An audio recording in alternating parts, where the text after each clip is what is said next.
Hey guys, Rob Davis with One Blue Robot. I am here with Leslie Horn, owner of Keen Editing, and we're just going to have a visit, and I'll tell you why we're going to have a visit.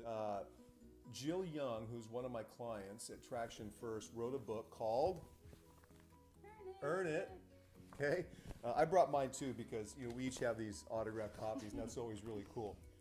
All right, so I've known Leslie Horn for a dozen years, like I've known Jill, and Leslie did all of the editing for Earn It. So I want to talk a little bit about some of her philosophy because I fell in love with her editing style and the things she did here in this book, and I think we really see eye to eye in terms of what should be done in the written world as well as what we're doing in the online world with social media. So we'll just get right into it. So Leslie, tell me a little bit of the history of Keen Editing and kind of your background. So I have a bachelor's degree in English, and when I was studying English, people would ask me, oh, do you want to be a teacher? And I'd say, oh, not really. Oh, you want to go to law school? No, I didn't really want to go to law school either. So I found some professors that really focused on editing and sort of the publishing world.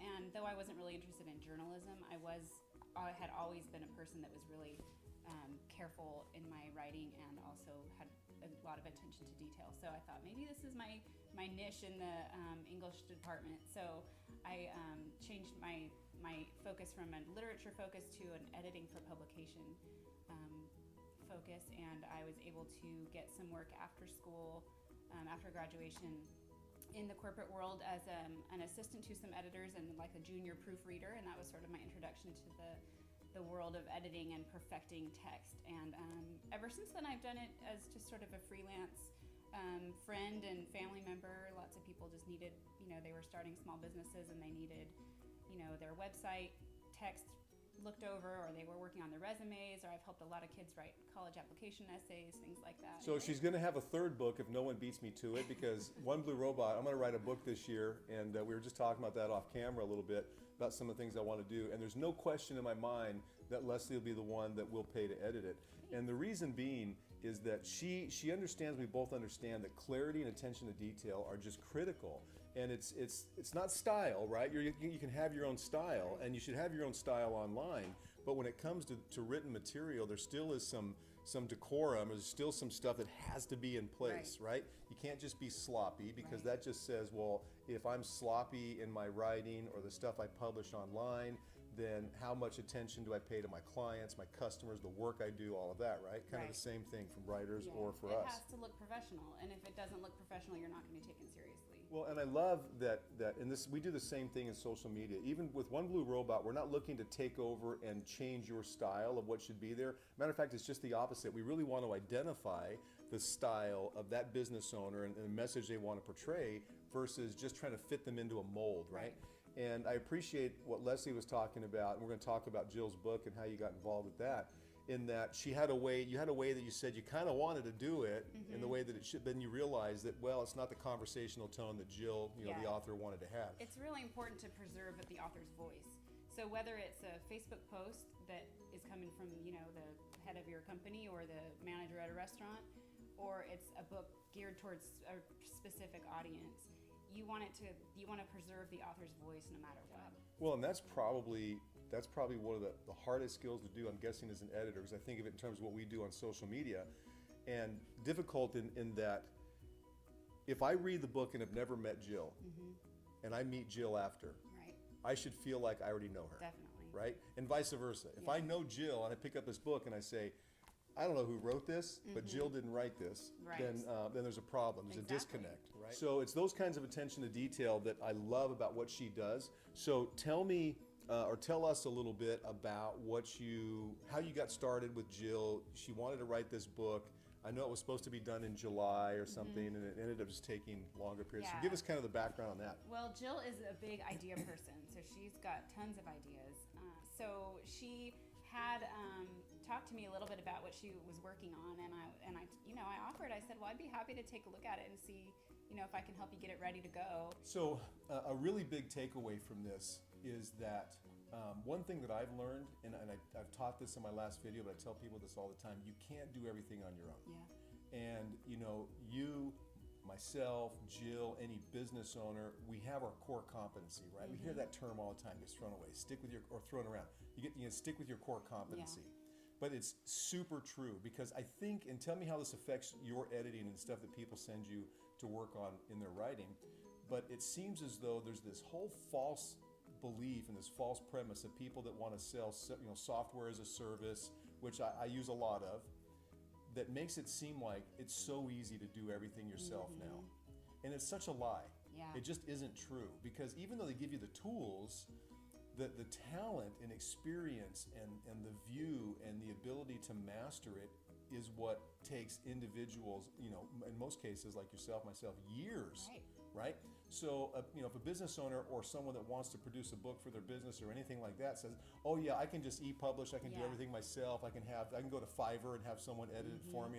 It just isn't the case, right? So how do you get that across to someone that says, hey, I'm going to write a book, and without you kind of going, what do you tell them? How do you get them to overcome that? Well, a couple of things. I felt like I learned a lot on this project because I felt like Jill is a really good team assembler, and I felt like I was part of a team. You're part of the team, and Jill's part of the team, and our designer was part of the team, and I felt like that was a really fun experience, but also it made me feel more comfortable in my own role because I felt like this is what I know I can do well, and I don't have to feel stretched to design something or put out a new website or something like that. That's not my specialty, and I think a lot of times people do think I can just do this, it'll be easy, and I think Jill and I probably thought that at the beginning, but once we got involved with the whole publishing process, it became a lot more it was a lot more involved than I think we even anticipated. It's so great because I've been a business owner,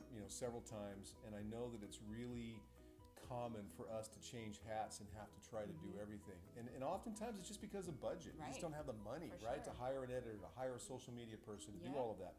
But that being said, it's almost worse. So an important point in that you make, and it's really important for everyone to understand, is that although it seems easy and it seems like you can produce stuff and get it out there for people, understand that we won't tolerate it.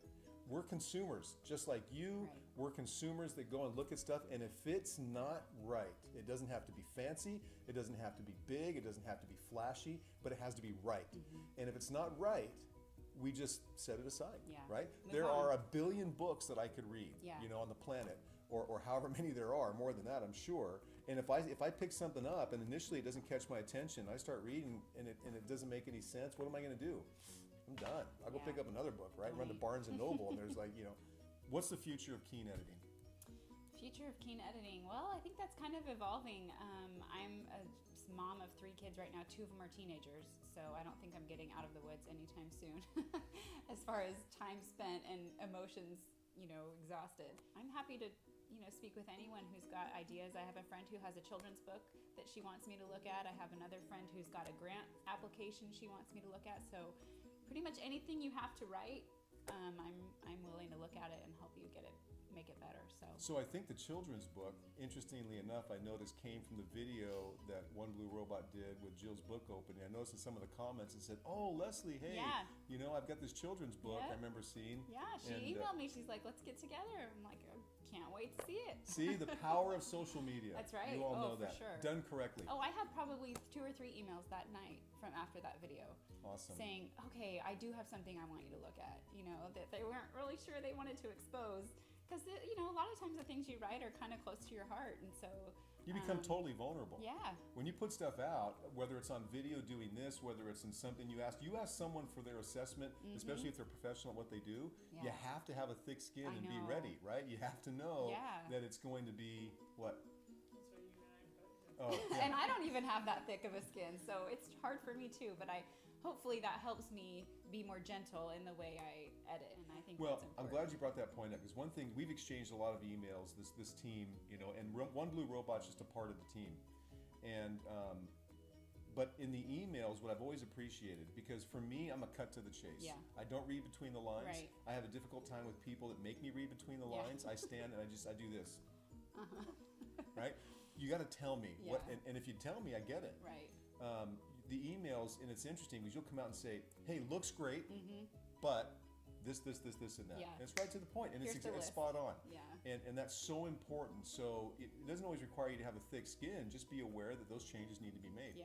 I was so impressed with the work that you had done on this book and the way that we've exchanged that I wanted our people that are following One Blue Robot and the clients that we're going to be working with to know that we are picky. We only work with and only really recommend people that we have ultimate confidence in to do the level of quality that we're looking to do as well. So hats off and congratulations Well, on that, because that's Pride fantastic. myself on speed and quick turnaround. And so if you hire me, you can expect if you send me an email, you will have an email back in 10 minutes. You know what I mean? So I think it's important to back up that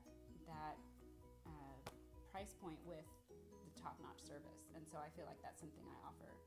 You don't wait 4 days to hear back. You know, if you send me a paragraph, you'll have it back in 10 minutes. It's outstanding. That's a really hard thing to do. Let me just finish on this one point, and then we'll close. Because that is, I'll tell you right now, that 82% of people will go back to a business because of customer service. Right. You know, Jill and I have had email conversations, text conversations at midnight, 1 in the morning, right? And we're both joking, saying, we gotta get to be some sleep here. Yeah. But if I get an email from someone, and this is kind of my mentality, if I get an email from someone and I know it's been there for more than 10 minutes, it's funny you said 10 minutes, I think to myself, oh, my wife is telling me, my hands are going, what? Oh, I'm doing this. All right, don't do this. I'm a hand talker. All right. If I have an email that sits that I know, because I'm watching every alert or a text message or a Facebook message, and I know that it's been every minute that I don't respond to it drives me nuts. Right. Drives me nuts. And it's not because I'm compulsive about, oh my goodness, there are alerts showing on my phone. It's that I just feel ultimately compelled to offer customer service that is unmatched. Same here. Unmatched. And you don't have to be a workaholic, and I'm not recommending that, but at the same point, when someone has a question and need, let's get it done. Let's get to it, right? Because my phone blows up all day long now, and so if I really even let it sit there for a while, it gets to be hard. So that's such a great point, and I've experienced that with you. I've seen where we're exchanging emails, and that's been all right, let's wrap this up. So again, Leslie Horn, Keen Editing, keenediting.com, right? Yep. She's the editor on Earn It. You can see all the stuff we're doing on social media for that. And we really haven't even gotten started. There's gonna be some fun stuff coming. Highly recommend using her if you have anything you need edited. And I don't do that lightly. I don't just recommend anyone. You'll see that as you follow us, that's really the case. But it's been a privilege so far to work with you. Thanks, I'm going to look forward to you being the editor on our upcoming book. Sounds good. And if anyone needs editing services, whether it's content for your website or you've got some documentation that you're actually working on, please don't do mailers, right? Let me just throw that in again. Please don't do traditional stuff. I know she has clients that do. Maybe I shouldn't say that. But there are so many other things she can help you with. Write a book, make sure your website contact, all that kind of stuff. That's the great stuff she can work with you on. Highly recommend her. Known her for a long time. Business is great. Her talent is exceptional, and her customer service is really unbeatable, except by One Blue Robot. Thanks, Rob. It's been great visiting with you. You too. Super fun. All right, we'll be talking to you guys soon. Blooper. No, don't stop it. Just keep it going. I'm just thinking. That's another outtake.